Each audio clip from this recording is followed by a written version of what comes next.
folks, on the actually tributary of the Susquehanna River at a boat launch here with Team Torpedo Angler Jake Harshman, and you're getting ready to compete in the 5 Live. Who are you competing against? For the best in the country. Yeah. We got Scott Butcher's running it, and we have Cody Milton, Russ Snyders, Matthew Scotch, and Eric Siddiqui. Okay. I mean, That's some tough competition for sure. Yeah. And, you know, Scotch is in Texas, Russ Snyder's in Tennessee, you know, Cody Milton's out in Arkansas. And Eric Siddiqui, I believe, is fishing a very famous smallmouth fishery somewhere in the north, but I'm not entirely sure yet. So we'll find out soon enough. Competition starts in 9:30. Yeah. We can launch at 9, and lines in starts at 9:30. Give us a little bit of just your take on what this style of competition means in an era when, you know, we can't congregate in huge numbers. Right. What's that doing for the kayak fishing community? Well, right now it's given us an avenue to compete. The avenue to compete right now is very, very few and far between because almost all tournaments have been canceled.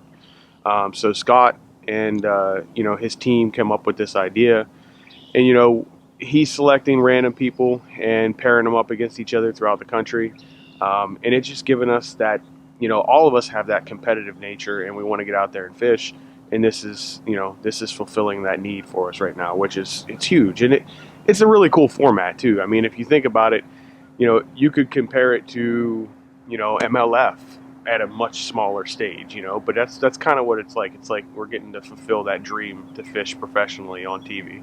Nice. Well, So, I'm gonna just ask you to maybe just do a quick bow to stern of your rig here, okay. and then maybe a quick look at the baits you have pre-rigged ready to go. Okay. So starting here at the back, as you can see, I got my Torpedo 403 ultralight motor. I actually have an 1103 on order, and it should be in soon. Down below that, I have my what the heck's it called? The thing that plays fish noises. And you know, then I got my Black Pack, which is a new canoe version of that. Got that from Brian Swingle up at Five Mountain Outfitters. He's a Old Town and new canoe dealer. And then I have my GoPro set up, and you know, my throttle controls on the right, and I have my steering on the left-hand side that I'm using the Old Town rudder steering. I'm actually going to be changing that up here in the near future to put some foot control mount steering inside here for when using the motor. Inside I got, you know, little odds and ends and all that. And then I got my catch board. Catch board is kind of held in there by this scupper plug mount by Navarre Kayak Fishing makes that. So that's a cool little deal. And actually, if you look back here at the throttle mount, this isn't standard on the Old Town boats. This handle track was made by Navarre, and it's basically an area where you can put extra stuff in and have, you know, have it right beside you. Normally I would have the pedal drive in here, but given the river levels, I know that the river levels are somewhat low but rising right now. I don't want to damage my pedal drive, so you know, I'm going to keep the pedal drive out today and rely solely on the motor. I run a Garmin 93 SV Echo Maps line, and I also run 10 optics live scope with that. All that's powered by a battery that's inside the hull. Good bit of room in there. I got my battery set up there, and for today's event I borrowed my kid's phone, and I'm going to run 2 phones today, but I have his phone set up for the live feed, powered by the battery at the USB plug, and that, you know, that'll maintain a charge and all day long. So that's nice, where I won't have to worry about, you know, taking one camera down to take a picture of a fish and measure it and submit it. I can do all that from my phone while still recording and being live from his phone. But what my assumption is today is that this is going to be the key, this jerkbait. I think that's going to be what they're biting on. Obviously, being the power fisherman that I am, I have a chatterbait and spinnerbait rigged up for the I don't think I ever don't go without at least one of the two. As a secondary, I believe this little guy right here. This is the TRD. I think it's the Boarhog Z. I think that set up on a weedless Ned rig is going to be pretty good. The square bill could have some power. I think that's a chance. And then obviously a tube. I don't think there's a time of the year when river smallmouth or smallmouth in general won't need a tube. So you got to have a tube on there. But I think what I'm most excited about today is I was out here yesterday and I caught one on a jerkbait, but with that one there was like 3 others and they were like wolf packing, like they were all coming at that jerkbait. So I think today, this here could be the deal. If I get 2 fish at the same time, that really helps in that 2-hour window, especially if they're 2 good ones. So, and they'll eat an A-rig. These smallmouth are pretty aggressive, so even for the colder water temps, they're still river fish. They're still competing with current, competing with each other. So I have high hopes for that today, but I know I'm going to more than likely start with the jerkbait. So Nice. Well, I'm going to back off. Let you get ready to launch and be part of 5 Live. Okay. Appreciate you taking a few minutes, and we're going to kind of hang back and watch you compete and get a little footage there. Sounds good. All right. Thanks, Jeff. Good luck, Jake. All right.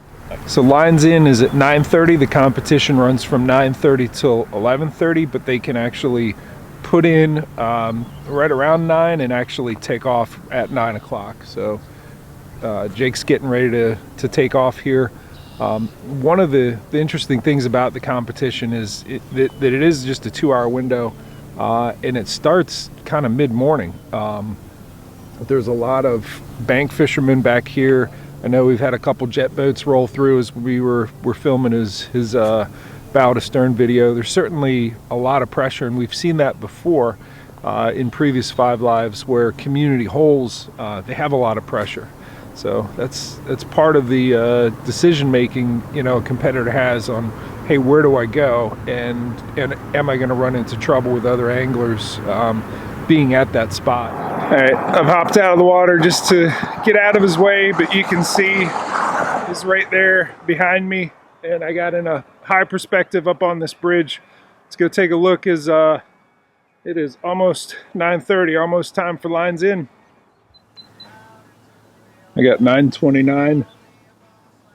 I don't know how many seconds, but 120 minutes of 5 guys competing in different parts of the country for a $1,000 winner take all prize. Starts here in a couple seconds. There it is. First cast.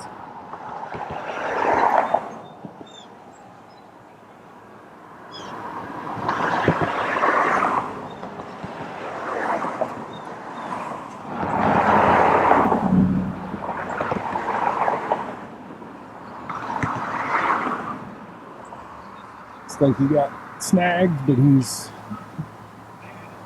moving up to get it unsnagged, just powering up with the motor. Yeah, so I'm a federal police officer. I work for the Department of Veterans Affairs. It's a whole different kind of... Looks like he's being interviewed now by Scott. Looks like he just put a Ned rig on, put some scent on there.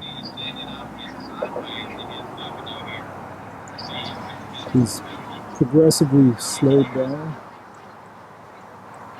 from jerkbait and jackhammer and standing up to get a better view of the structure and cover that's around him.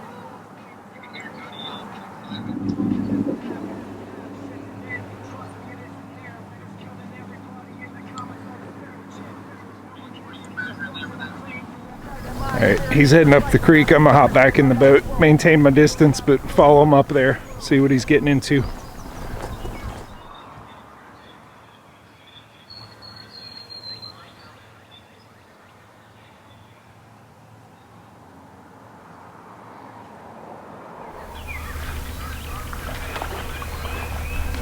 girl.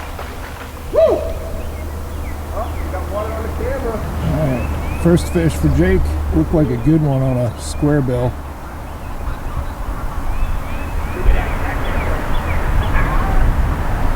Showing it to the camera. Showing him what he got it on. It is a show.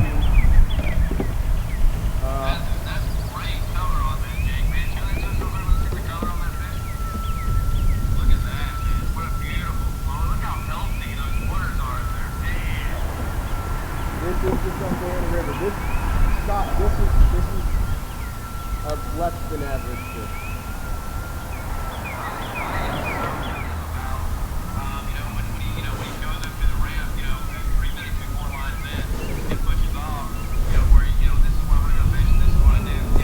He's taking a selfie. Looks like he's measured, photoed, and released the fish.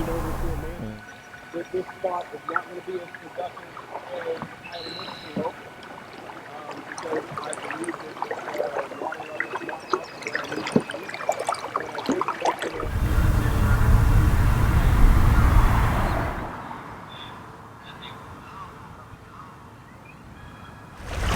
Looks like he's making a move out to the main river. Just working shoreline eddies. Looks like, can't tell him that's a chatterbait or spinnerbait. And Jake, it's probably the jackhammer. So he advanced upstream maybe a quarter mile, and now he's sort of holding position, maybe advancing upstream really slow.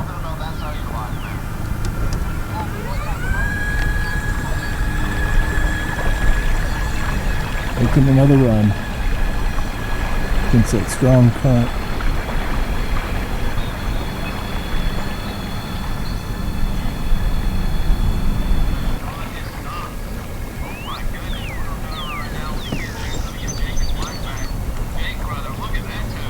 No, bro, it's a small one. It's a tiny one.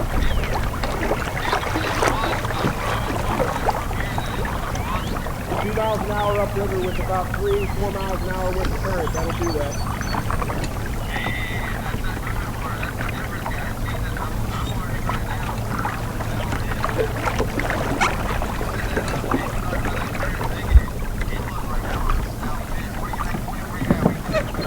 It might measure. There's not many of these kind of fish here in this river. You know, the small ones are like few and far between. You normally catch that 15 to 17 inch fish. This one is 13 and a quarter. It's gonna measure. Jake's got another one on. What number is that gonna be for Jake? That's gonna be Jake's second fish, right? Yeah, it's just my second one. It's been slow, but you know, And then we're just getting fired up. The sun's heating up where you are, and that's your second fish in the first hour of competition. As you can see the clock is running right behind me over my shoulder.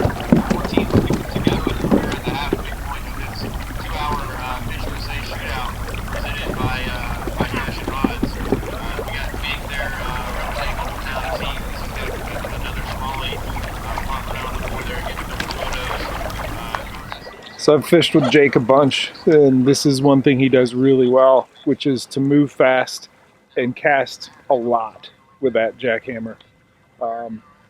You know, hopefully he gets on a good pattern here of hitting these shoreline eddies with the jackhammer and gets his limit here pretty quick. He's got the second fish as of right now, and we got about an hour to go.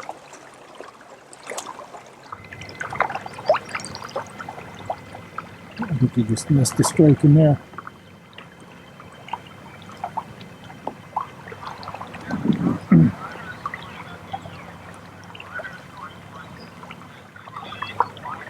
All that rock.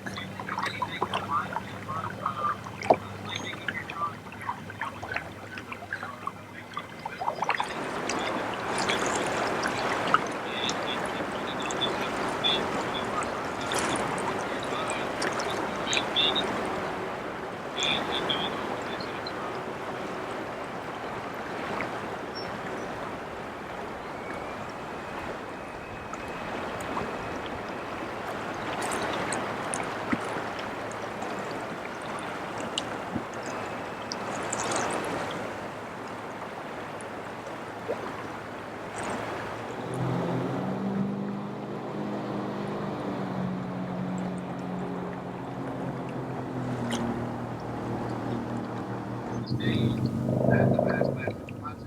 You were the only guy, I believe, somebody. So we've moved up into this complex of graded islands with ledges and lots of different current breaks. Hopefully we can pull something out of the calm water pockets in the islands.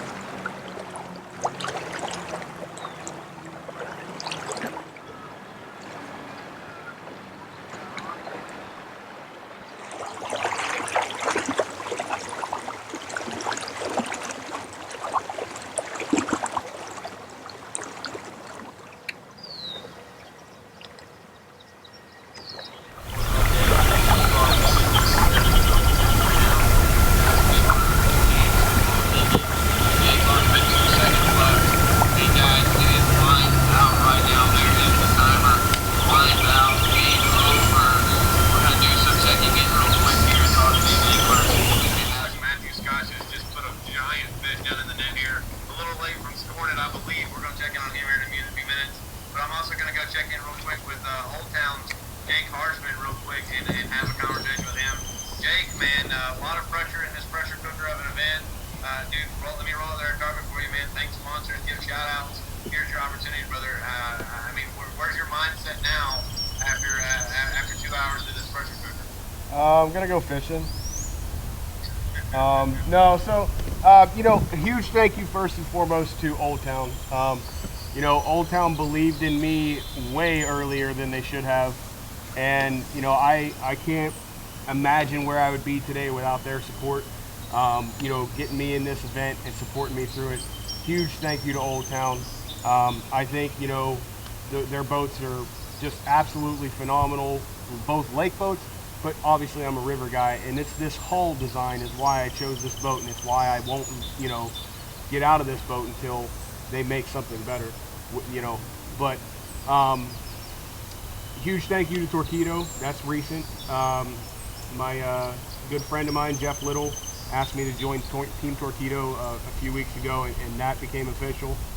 Five Mountain Outfitters, Brian Swingle up in Chickasha, Pennsylvania, on probably what is one of the most beautiful stretches of the Susquehanna River. He has a shop right on the river, does kayak canoe rentals, and has any possible thing you could want to fish the Susquehanna River. But last, certainly not least, is Trey Leach from Innovative Sportsman. That dude, anytime I need something with my boat, I take it to him. Well, we're gonna get final scores here in just a little while on the Z-Man leaderboard. But Jake, man, you have a great day. Go catch some fish, man, and make sure you post them up a little bit later on, man, and show us what that river can do, because I know you know how to do it. Yeah, we'll get it done. All right, brother. Appreciate your time, man. All right, thanks, Scott. Ready to fish? Yeah. What's your take, man?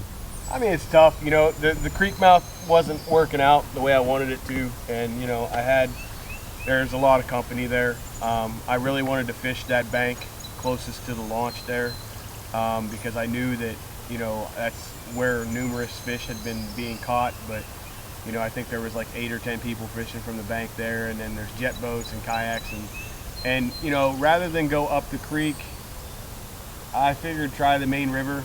I talked to some friends earlier this week, and they were fishing in fast water, and they said that the faster the better, which doesn't really make sense for this time of year, but I don't know. I figured I knew where some fast water was, and that's why I came upriver. What was your first fish on? I thought it was a square bill, but I wasn't totally sure. No, the first fish was on a jackhammer. Okay. Yeah, the first fish was on a jackhammer. I got that golden shiner. This color is absolutely phenomenal here in the river. It's a Z-Man jackhammer and golden shiner color, and then I put Yamamoto Seiko with, I think, Tennessee shad as the color. I probably could have gotten more success with a green pumpkin due to the watercolor, but I wasn't going to mess around and retie. This was close enough. I expected a jerkbait bite, but I probably didn't give it enough time, and that's hard to do whenever you have a 2-hour time limit that you're fighting. Yeah, I mean, normally people have 8 9, Yeah. 10 hours in a tournament to catch 5 fish. Yep. You had 2 hours to catch 5 fish. You know, let's keep fishing. Oh, See yeah. what that total would be. I mean, it's I mean, you and I both know what this river is capable of. You know, this river it's a phenomenal fishery, even though it's on a slight decline due to whatever reasons that I'm not a scientist and can't figure out. But you know, this river has a lot of good fish in it, and I am 100% certain that the Susquehanna River could very easily compete with anybody in Texas or Tennessee or Arkansas. I mean, you saw those guys didn't put up giants. You know, there were some big ones, but there wasn't any 24, 25-inch fish. Do they have them? Yeah, sure they do. But you know what we have here is a good solid group of 17 to 20-inch fish in this river that are very common. You know, when you catch a 17 or 18-inch smallmouth here, you're like, oh, cool, I caught a decent one. Whereas a lot of people from a lot of places come here and they're like, oh, that's my personal best, and we're just like, what? Really? Like, okay. I mean, but you know, that's what this river was capable of, and I just didn't show it today. That's on me. well. You certainly fished hard. You had a lot of different baits in the rotation, and a lot of different types of water. There were 2 things that I saw you do today that I want to dive a little bit deeper before we wrap up this video. One is when I saw you snag. You didn't have a whole lot of trouble getting back up to it, and if we can do a step by step of that. The other was just holding in position and very slowly moving up a bank, but you're in fast water. Oh yeah. But you're putting baits in you know, pockets on the bank.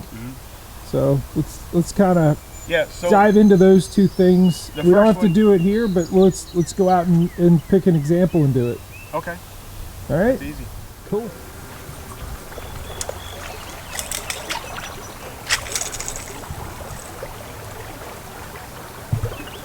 All right, so we're out here, and you know, we're fishing these jerk baits, and we're catching them in, you know, in the eddies that have some shrub brush.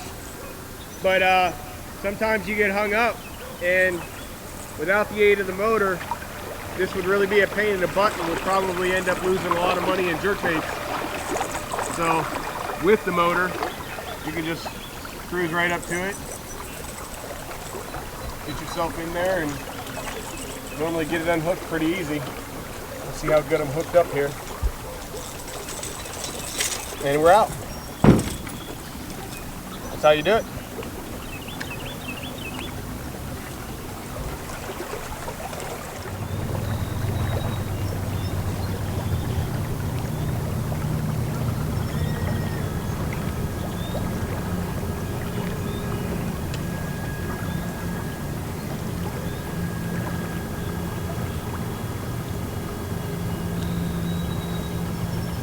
Another nice benefit of having the motor is I'll be able to maintain out here in the faster water, casting into the slack water, and still being able to hold position while not disturbing that area over there. Ideally, that's what you want to do, because the minute you get in there in that slack water and start disturbing it, it lets the fish know that, you know, there's something that's not normally here. So like right now, I'm sitting here in this fast water with my baits just kind of hanging out in that slack water there. Get a lot more bites that way.